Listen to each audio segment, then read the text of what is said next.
Good morning and welcome to the Gospel Loft. This morning we're going to continue with the reading of the book When Angels Let You Fall and God Picks You Up. It's just a book of encouragement to all those that love Jesus. We want to continue with chapter 15. When doubt, read the Bible. It was time to go to the farm, but my wife wanted to make extra sure that it really was the time to move. In her prayer, she asked the Lord a specific set of questions. The first one, must we go now to the farm? Which was quite the normal thing to ask. The answer came out of Deuteronomy chapter 1 and 21. Behold, the Lord has set the land before you. Go up and possess it, as the Lord God of thy fathers hath said unto thee. Fear not, neither be discouraged. My wife had simply opened the Bible, and there it was. Go up, it read. Yes, 1,000 meters above sea level. Our name was on a piece of paper giving us possession right, and we just had to physically possess it still. Now, was it just a coincidence? And then comes question number 2, she asked. It all looks like a desert, overgrazed. How can a person feel comfortable there? And then she opened the Bible again, and there it was in 2 Kings, chapter 3, and from verse 16. And he said, Thus saith the Lord, make this valley full of ditches. For thus saith the Lord, you shall not see wind, neither shall you see rain. Yet that valley shall be filled with water, that you may drink, both you and your cattle and your beasts. Our well-to-do neighbors, they have often laughed at us, and they scoffed. And they said, you are living on a fatty spot. The rain does not stick to it. Yet it became soon a valley of the rainbows. We were surrounded with mountains, and it rained there often, whereas the sun shone in the valley, creating rainbows. The water then ran down to us and was later trapped in the dams which we dug. Later, when the tourists started to visit us, it became a blessing, as there was almost guaranteed sunshine for them. So much for a fatty spot. And then comes question number 3. What must we do there? And the answer came from Proverbs 24 and 27. Prepare thy work without, and make it fit for yourself in the field, and afterward build thine house. It was somewhat problematic for me, because I did not want my wife to live in a house without a roof, and winter would surely come. And the house had a door, and the windows were in, and our bedroom had a thatched roof, and the kitchen was halfway there. The rest was under a starry sky at night. But one could live. The bathroom had a cold shower, a toilet that was working. The water ran through an open, above the ground lying plastic pipe. It was tapped from a spring, and the pipes were frozen most of the day in winter. To plant anything, we first had to build a dam to catch the water. Land we had enough, about 1,000 hectares or 10 square kilometers. The Bible text had still another meaning for me. The field was the mission field to preach the gospel. And then we come to question number 4. How would we survive financially? And the answer came from Matthew, chapter 6 and verse 25. Therefore I say unto you, take no thought for your life, what you shall eat, or what you shall drink, nor yet for your body what you shall put on. Is not life more than meat, and the body than raiment? Behold the fowls of the air. They sow not, neither do they reap, nor gather into barns, yet your heavenly Father feedeth them. Are you not much more or much better than they? Well, we read it so easily, and we preach it as a comfort to the suffering. It looks different when we have to take such a verse from the Bible and trust it to be true. For us it became reality time and time again. Once a week we drove to the next town to do our shopping, about 75 kilometers away. And one of the bigger supermarkets gave us all the stuff that was over the date of best used before, or bread that was a day old, and also vegetables that weren't in 120% condition. It fed us, it fed our laborers, our animals, and on Sunday it fed the whole church. And then comes question number 5. Well, what about Werner's parents? They are old and they want to retire on the farm. And then the answer comes out of Isaiah chapter 46 and verse 4. And even to your old age I am he, and even to your grey hairs will I carry you. I have made and I will bear, even I will carry and I will deliver you. What a comfort. My dad died before he could enjoy the little cottage on the farm. My mother, on the other hand, after my dad's death, came to the farm and she lived there until she was 91 years old, for 22 years. This Bible verse is still alive for us also in our latter days. Well, at the time of this translation, I was 78 years old. And then comes question number 6. What about our house in Cape Town? And then a strange answer comes from John 21 and verse 6. And he said unto them, cast the net on the right side of the ship, and you shall find. They cast therefore, and now they were not able to draw it, for the multitude of fishes. What a strange answer to a prayer. This text made no sense at all at the beginning, and only years later, in retrospect, we began to understand its meaning for us. We had the net cast out on the left side, as we wanted to sell the house, yet nobody got into the net. Then we divided the house into 3 parts and rented it out. The net was always full, and it provided enough income for us at the beginning of our stay on the farm. Then all the tenants heard the gospel from us. My wife asked a few more questions, 10 in all, and the answer from the Bible were always spot on. It helped to make an informed decision, and my wife was quite happy to live in the wilderness together with snakes and scorpions and leopards. In fact, she was stung 5 times by a scorpion. Then the day of our final move came, and the last part of our house was rented out, and we had to move out. A new type of life had started. And then comes chapter 16. 5 years had gone by and Hendrik Lindner had died. The old house was empty and in a terrible state. We used it to house our sheep and the chickens. The archaeological department of the University of Cape Town was updating their records of all the local historical buildings in our area. They got all excited as they saw the old house and said it was the oldest pioneer house in the area, probably dating back to the 17th century. They supplied some history of the place, and we became aware that we sat on a historically valuable piece of land. It used to be an outpost where the farmers of the Koabokkerveld grazed their sheep and goats on crown land, using the building to store supplies for the shepherds. The house was built in that place because it had a natural spring just a few meters away. And then in the year 1860, the land was measured out and designated as the farm called Zuurvlakte.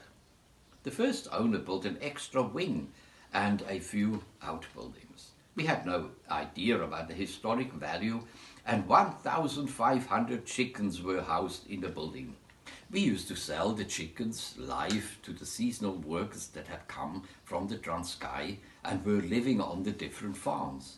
It created a small income for us, but we soon realized that if one keeps the animals too long, they would eat more than they would gain weight, and many were also stolen from the pickup van. Especially the women were experts in starting some argument to take my attention away from the crates where the chickens were kept. And while I was trying to make peace, the one would just take a chicken and would walk away with it. Then I had the idea to play some preaching on a manual record player in their language before starting to sell the chickens. And after they were made aware that stealing is sin and the reward for sin is hell, they stopped stealing our chickens. We also had a few ducks on the dam. They just dropped their eggs anywhere, and we used to pick them up and give them to the chickens to hatch them, and little ducklings came out. Now the chicken mother, of course, thought that they were chicks and went walking with the children down to the dam. That was when the drama started. The ducklings took to the water and swam happily on the dam, while the chicken mother was calling them, running up and down the water's edge, shouting, "You are chickens, you cannot swim." The ducklings laughed at their mother and shouted back, "Look, Mommy, we are swimming chickens." Something similar happened with the turkey eggs, which we also put under the chickens to hatch. The little ones did not want to swim, but they grew rather fast and big, and they soon did not fit under the chicken mother's wings any longer. So the chicken mother soon stood on her toes to give shelter to her children. It was a funny sight. We also were known because of our 1964 190D Mercedes-Benz. It was sprayed yellow, yolk yellow, and shone like the sun bright at midday. The floor was already rusted through in places, and when a puddle came up on the gravel road, the driver shouted, "Legs up, everyone!" And the water would rush in at the front of the car and out again at the back. The car had red leather seats, and the gear lever was at the steering wheel. Now, to keep fourth gear in place, we mounted a long soft spring from the lever to the bottom of the seat. Otherwise, the car went like a dream, and it was hard to separate ourselves from the old, rusty metal box. Now, in the year 1991, my dad died, and my mother decided to move to the farm and start a new life in her little dream house. We decided to change our economic outlook and began to renovate the old ruins. The old house was the first project that we were tackling. The work was enormous, and I spent hours with cement, sand, stone, and thatch. We had almost given up to renovate this terrible mess and had to visualize the end product rather than that which we were confronted with. I also went back to my painting, and I bought canvas and paint, and soon the invitations came to participate in some exhibition, and galleries opened their doors to my artwork. My work found ready buyers, and especially one gallery owner did well with it in Stellenbosch. He also organized a master's exhibition once a year where works of 100 dead and alive artists were shown. I was invited to exhibit 4 paintings. My dear wife had a different idea, and she packed another 6 paintings with easels into our station wagon. Then we went to the opening in Stellenbosch. We had a long way to go and were a little late. The gallery owner greeted us with the words, "Hi, Werner, all your paintings have been sold. You don't have some anymore, perhaps, with you today." At the end of the first evening, all the paintings were sold. God had opened another door again to finance our new project. We began with the house's roof and began to cut thatch again. It was hard work, and the roof was massive. The next step were the windows, and then the doors, and a few alterations inside. It was sweat and fun. When I went to Switzerland in 1974, after 8 years of South Africa to visit my family, I had a long night discussion with my brother about a lost inheritance. Unlike in the biblical story of Ruth, it was never restored to us in Switzerland. Our forefathers were farmers in a valley outside of Zofingen called Rietal. Our family name goes back to the 14th century there. A small brook was gurgling through that valley, and it even had some fish in it. It was the Rietal Brook. Our farm was at the beginning of the valley, and my grandfather's brother, David Hans Wulschläger, was farming the land. He had no children, and traditionally we were the rightful heirs. But it worked out quite differently. David Hans Wulschläger often stood surety for other farmers that needed financial aid from the banks, and when he saw that some of his friends would get into real trouble, he transferred his farm into his wife's name. When things improved, he wanted the land back, but she laughed at him to scorn and refused to play along. She simply kept the deeds in her own name. And eventually the man died, and his wife sold the farm piece by piece as building land, as it was on the sunny side of the valley. The money then went to Bern, to her family, and the Wulschläger inheritance vaporized into thin air. My brother and I thought that this was unfair, but there was nothing we could do about it. Many years later, I wrote a commentary on the Book of Ruth under the title The Restoration of a Lost Inheritance.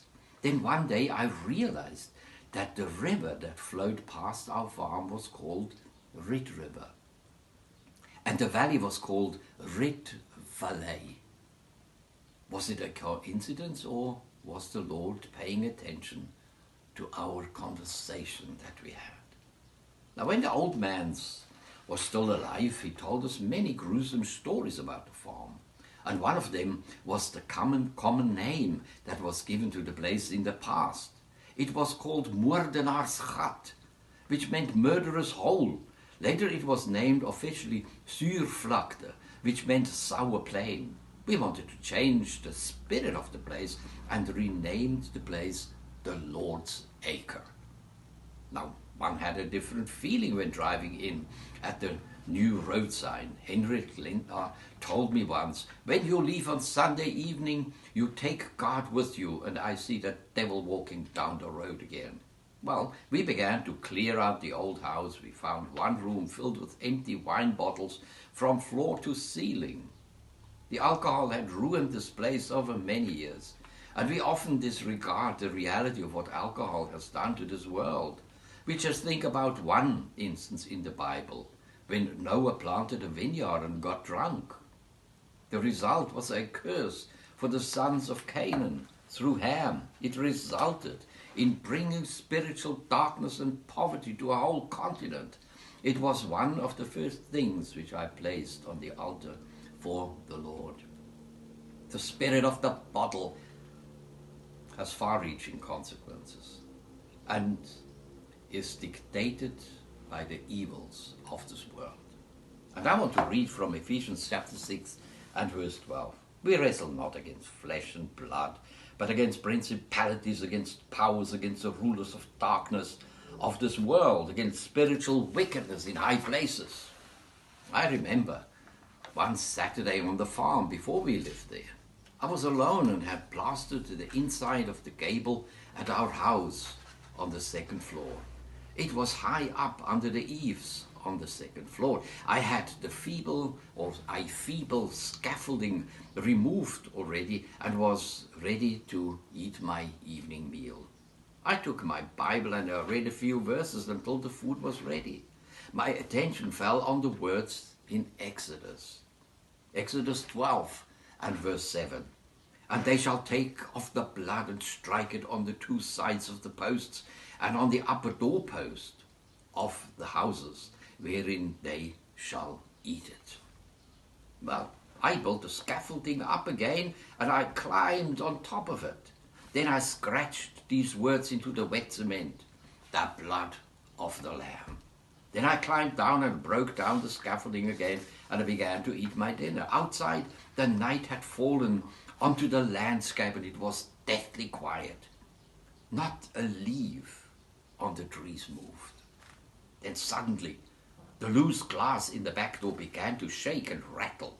Then a mighty wind arose and went through the whole house and left like a whirlwind down into the lower parts of the valley with a terrible howl.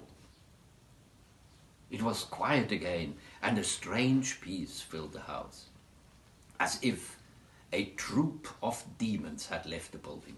We seldom realize that spiritual dominions can actually dominate a place. In Egypt, when they were applying the blood of the lamb on the door, the angel of death was kept away. But in this night, the demon powers had left the place, and peace came to the farm, doing honor to the new name, the Lord's Acre. Until next time, God bless you.